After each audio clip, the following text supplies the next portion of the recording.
चलिए जानते हैं आज शाम की 50 फटाफट बड़ी खबरों को सिर्फ 10 मिनट में। पर अभी तक आपने इस वीडियो को लाइक नहीं किया है तो लाइक कर दीजिए और आप किस देश, राज्य और जिले की जानकारी चाहते हैं कमेंट बॉक्स में जरूर बताएं। इससे पहले जान लेते हैं खबरों से जुड़ी कुछ सुर्खियां। इजराइल के झूठ का हुआ पर्दाफाश, ईरान के हमले में हुआ भारी नुकसान, सच्चाई आई सामने।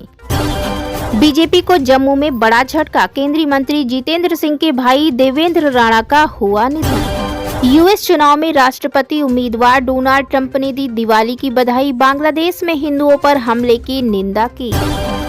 दिवाली पर झटका, आज से 62 रुपए महंगा हुआ एलपीजी सिलेंडर। किसान नेता राकेश टिकैत का विवादित बयान, कहा मुसलमान चुपचाप घर में बैठें।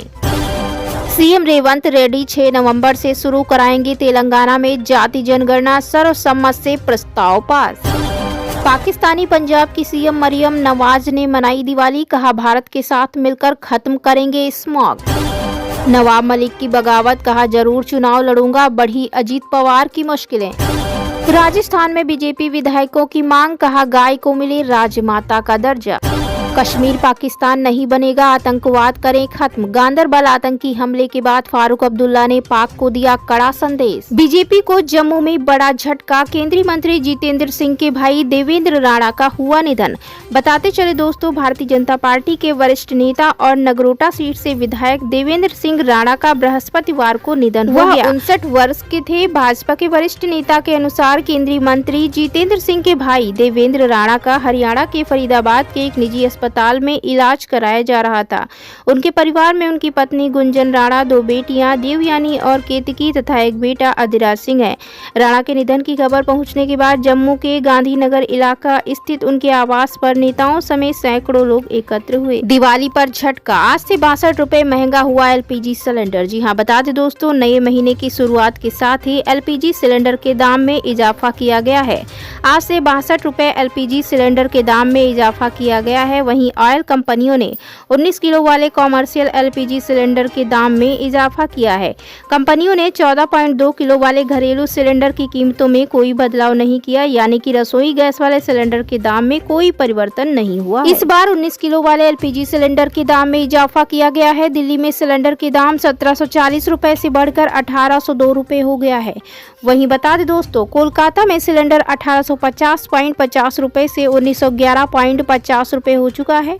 वहीं मुंबई में 19 किलोग्राम वाला एलपीजी सिलेंडर 1692.50 रुपए की जगह 1754 रुपए में मिलेगा। चेन्नई में यह सिलेंडर 1903 रुपए से बढ़कर 1964 रुपए हो चुका है। चलिए बढ़ते हैं दोस्तों अगली खबर की ओर। इजराइल के झूठ का हुआ पर्दाफाश, ईरान के हमले में हुआ भारी नुकसान। 1 अक्टूबर की तारीख अब इतिहास हो गई है। इस दिन ईरान ने इजराइल पर 200 से अधिक मिसाइलों के साथ हमला किया था। इस हमले को इजराइल ने पूरी तरह से नाकाम करने का दावा भी किया था। साथ ही यह कहा था कि इस हमले में किसी प्रकार का नुकसान नहीं हुआ, लेकिन इजराइल के झूठ का पर्दाफाश हो रहा है। मीडिया में खबर आ रही है कि इजराइल को इस हमले में करीब 200 बिलियन शेल्स का नुकसान हुआ था। कहा जा रहा है कि यह नुकसान ज्यादातर निजी संपत्तियों का हुआ था।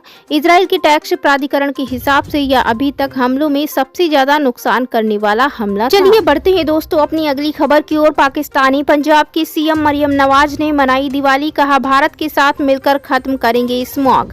बता दें दोस्तों, पाकिस्तान के पूर्व प्रधानमंत्री नवाज शरीफ की बेटी और पंजाब के मुख्यमंत्री मरियम नवाज शरीफ ने बुधवार यानी 30 अक्टूबर को 90 शाहरात कायद-ए-आजम में आयोजित दिवाली समारोह में भाग लेते हुए राज्य में अल्पसंख्यकों के समर्थन के लिए विभिन्न पहलों की घोषणा की। मरियम नवाज ने यह भी बताया कि उन्होंने भारत के पंजाब के मुख्यमंत्री भगवंत सिंह मान को पत्र लिखकर स्मॉग को खत्म करने के लिए संयुक्त प्रयास करने को कहा। तो इसी बीच बढ़ते हैं दोस्तों अगली खबर की ओर। सीएम रेवंत रेड्डी 6 नवंबर से शुरू कराएंगे तेलंगाना में जाति जनगणना, सर्वसम्मत से प्रस्ताव पास।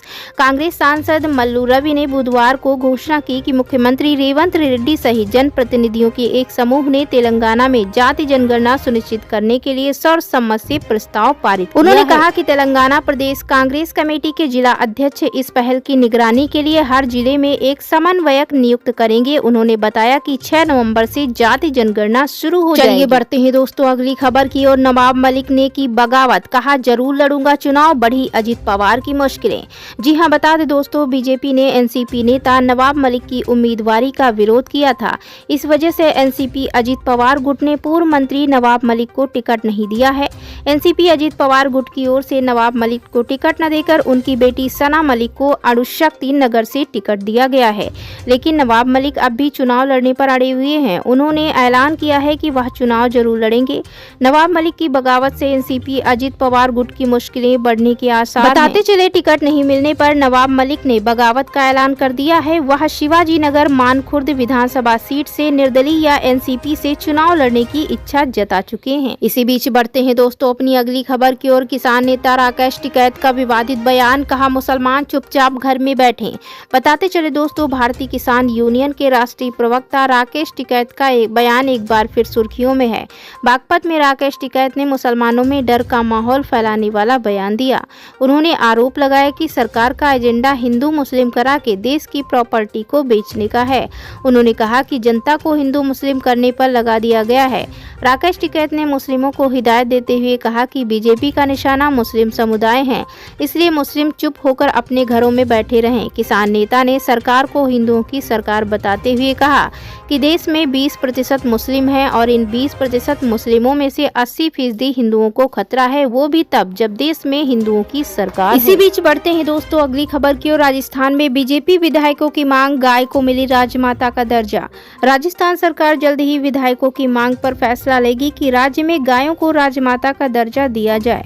अधिकारियों ने मंगलवार को ये जानकारी दी। वहीं बता दें, अवैध गो हत्या को रोकने के लिए 31 विधायकों ने मुख्यमंत्री भजनलाल शर्मा को पत्र लिखकर राजस्थान में गोवंश को राजमाता का दर्जा देने की मांग की है। वहीं मुख्यमंत्री शर्मा ने इन विधायकों को पत्र लिखकर आश्वासन दिया है कि सरकार इस मामले पर विचार कर रही है और जल्द ही इस पर फैसला लिया जाएगा। चलिए बढ़ते हैं दोस्तों अगली खबर की ओर। यूएस चुनाव में राष्ट्रपति उम्मीदवार डोनाल्ड ट्रंप ने दी दिवाली की बधाई, बांग्लादेश में हिंदुओं पर हमले की निंदा की। अमेरिका के पूर्व राष्ट्रपति डोनाल्ड ट्रंप ने दिवाली के शुभ अवसर पर सभी को हार्दिक शुभकामनाएं दी हैं। उन्होंने अपने संदेश में बांग्लादेश में हिंदुओं, ईसाइयों और अन्य अल्पसंख्यकों पर हो रहे हमलों की कड़ी निंदा भी की। ट्रंप ने कहा, मैं बर्बरतापूर्ण हिंसा की कड़ी निंदा करता हूं, जो हिंदुओं, ईसाइयों और अन्य अल्पसंख्यकों के खिलाफ हो रही है। बांग्लादेश में हालात पूरी तरह से अराजकता की स्थिति में ट्रंप ने अपने बयान में दावा किया कि उनके कार्यकाल में ऐसे हालात नहीं बने होते। उन्होंने कहा, यह सब कुछ मेरे कार्यकाल में संभव नहीं होता।